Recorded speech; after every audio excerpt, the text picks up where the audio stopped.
Hi, my name's Monica. I'm 32 years old. I currently live in Croatia, but I'm from Australia, and I have stage 4 colon cancer with it's metastasized to the lymph nodes in the paraortic area. And outside of cancer, I used to love walking my dog, going to the beach. I actually miss working, which is crazy. 6 months before I was officially admitted into hospital in an emergency operation, I started to get a pain in my side. And I thought it was because I changed my diet. It was after the Croatian summer. So I thought maybe because I'm trying to be a bit healthy after drinking all summer, it was that.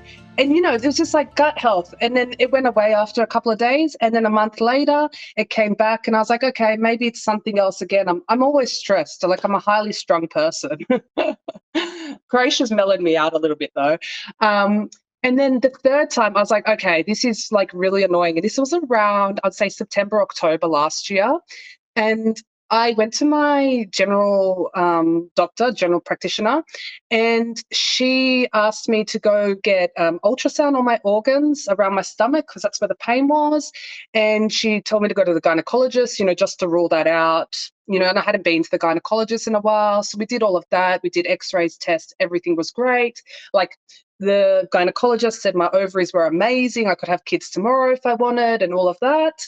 And then, so I was like, okay, it hasn't hurt me in a while. Okay, we've done the tests. Everything's great.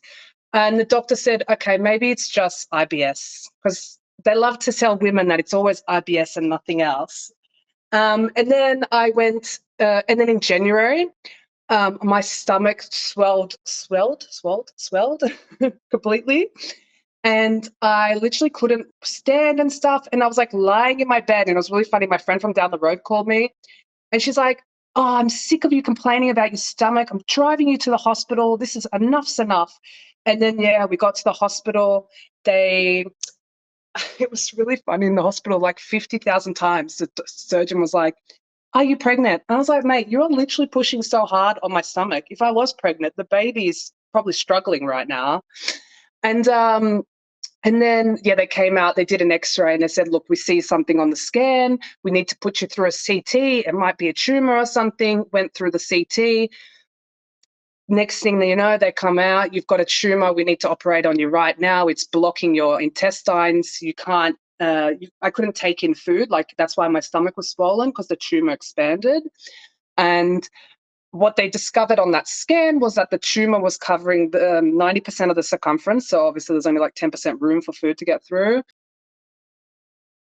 The tumor was 4 centimeters. And then they took out 25 lymph nodes, and 18 were cancerous.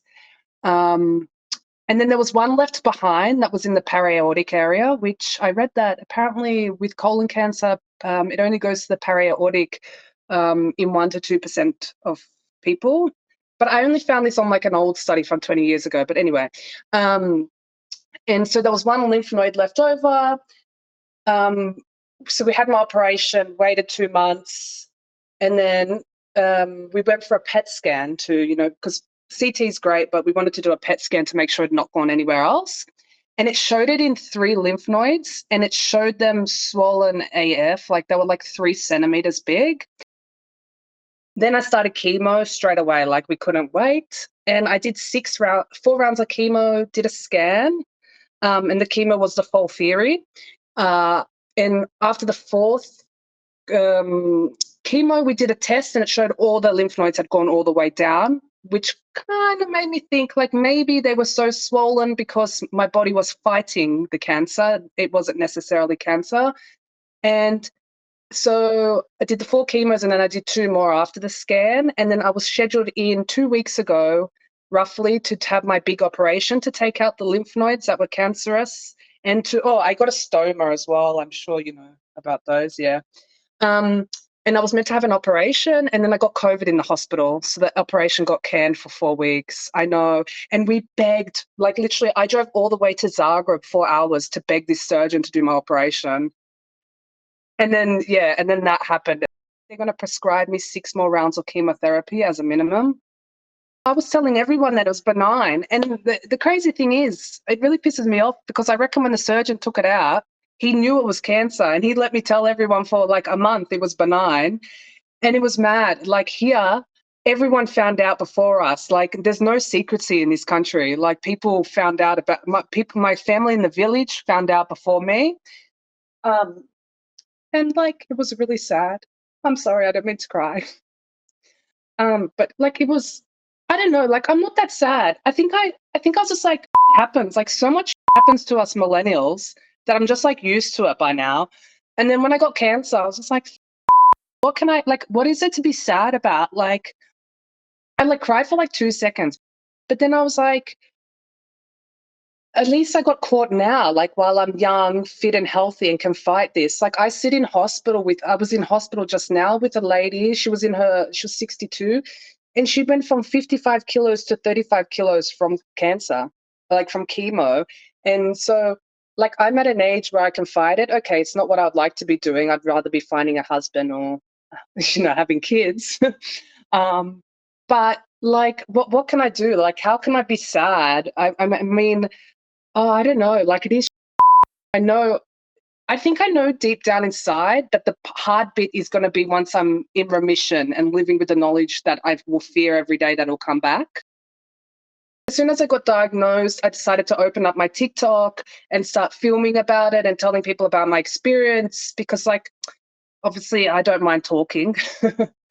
I can run someone's ear off. But it was really funny. I started the TikTok to raise awareness, but then it actually helped me, like made me sit down, process like what was going on, explain it to people. And then like I would explain things to my family, but at least they could then go and watch the TikToks. And it's like, I don't have a million followers. I've got like 800, which is nothing, but it's all organic. Like it's amazing. Women full reach out to me saying like, we're really scared. Your TikTok's helping us. Like, thanks so much. So it's like really nice to know that even though I'm in this situation, I can make something good of it. And it's quite ironic. In the past, I've done charity boxing for cancer. And then I was like, and here I am, one of the cancer patients. I was so in oblivion from the minute he told me I had a tumor and I was in hospital. I was just like in oblivion. Like I didn't know what he was telling me. I didn't know where I was going. I was just like, cool, thumbs up. I trust this man. He seems really nice. Um, and then I wake up and I'm like, what is this on my stomach? So I woke up with a stoma. At first, I've not hated it as much as I thought I would. I kind of like not having to run to the toilet, but there's been instances where I've had to run to a bin to remove it. And there's been an instance where the little man, Duya, my dog, he's rolled onto the stoma in the middle of the night. It's exploded in the bed. But like, yeah, it hasn't been too bad. I mean, like, I've been going to the beach and just wearing the stoma out. When people ask me what it is, I just explain it to them. I think it's funnily enough, having cancer and this stoma has made me more confident than I was before because I think it's made me realize how much this doesn't matter when your health is compromised. You know what I mean? So I mean, I'm getting the hang of it. I sometimes just wear it out. It's a bit embarrassing, like just wearing my out, but oh well. Getting cancer made me realize like how important it is to talk about cancer. And, obviously, like a few people have messaged me saying, okay, we're going to get colonoscopies because we didn't realize. And that's what I'm trying to advocate for. Like, if you have any stomach problems, don't let the doctor tell you it's IBS. Like, you should be going for a colonoscopy regardless. And that's what I've been trying to drill into my friends, my family. Obviously, I didn't even know what a colonoscopy was until I ended up in hospital. But that's why I think like if we're in this and if it's not destroying our life, obviously some people can't cope with cancer and probably sit in bed all day upset and stuff, but if any of us have the confidence to speak, we should be speaking about it because we could literally save lives without making it sound so dramatic.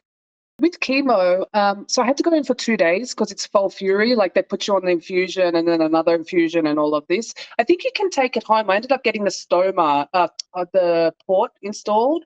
The port, that was traumatic. No one should be awake for that operation. That should be against the law.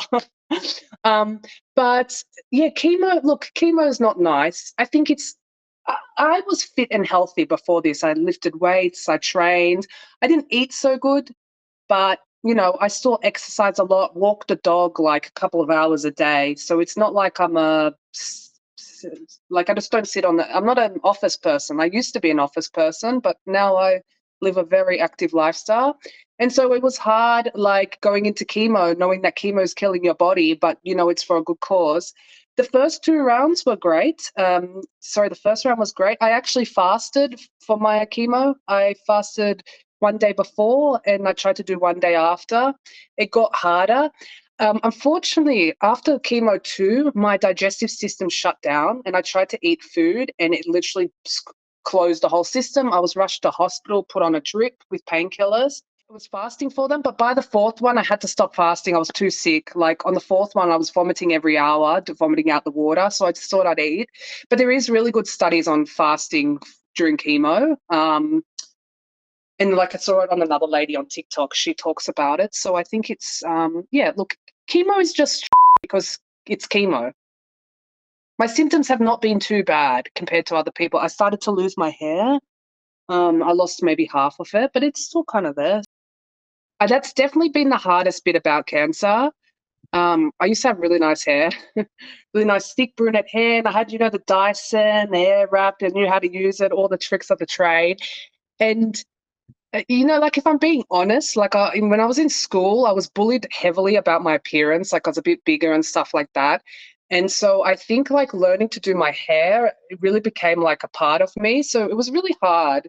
And it's quite funny. I went on a first date with this guy and I had a brunette wig because the guy didn't know I had cancer and I had a brunette wig and I just could not stand that this brunette wig did not look like my hair. Like I looked like I was wearing a wig. So I like buckled and I went and bought like a nice long blonde wig. I'm like, look, if I have to wear these wigs, I might as well not and look different instead of trying to make myself look like what I used to be because it's just going to play with my mental health. Cancer needs to be an accessory to our lifestyle now because it's so common. We can't just like put our whole life on hold because, you know, you don't know how things can change. I'm really good at keeping myself busy. And that I think is what's helped with the mental health. And the dog has as well. Like sometimes, like when I was really sick after the second chemo, he just lay in bed with me the whole time. And if I didn't have that, I'd probably have gone crazy. But look, I'm very positive, of course, but it has its days. Like all my friends, family in Australia think I'm going to die, and I have to deal with that aspect. And it's like really hard not having your family on your team, and then, but then at the same time, oh my gosh, like all the people here, they were just people I met when walking my dog, and they've all stepped up, come to pick me up, take me to hospital, cook for me, clean for me, like. So I have like a really great support network here, which I can't, yeah, like I can't fault. It's like even my friend who was my accountant originally, we became good friends, and she drove me to Zagreb the other day, which was 4 hours away. Like, so like people have. I think I'm lucky in the place I've got cancer as well because people have a bit more time for people in Croatia. Like it's not like America or Australia where they're working to the bone so they can't give any free minute to someone. So yeah, it's like that's what helps me stay positive. And I think I don't know, like I tell people this, and this is not probably the nicest thing to say, but if say the chances are something happens and I die in 2 years, I don't want to say that the last 2 years of my life were lived miserably or having a cry. Like what do I achieve by having a cry about this? People really do have to push for that stuff because the doctor is seeing like 100 patients a day.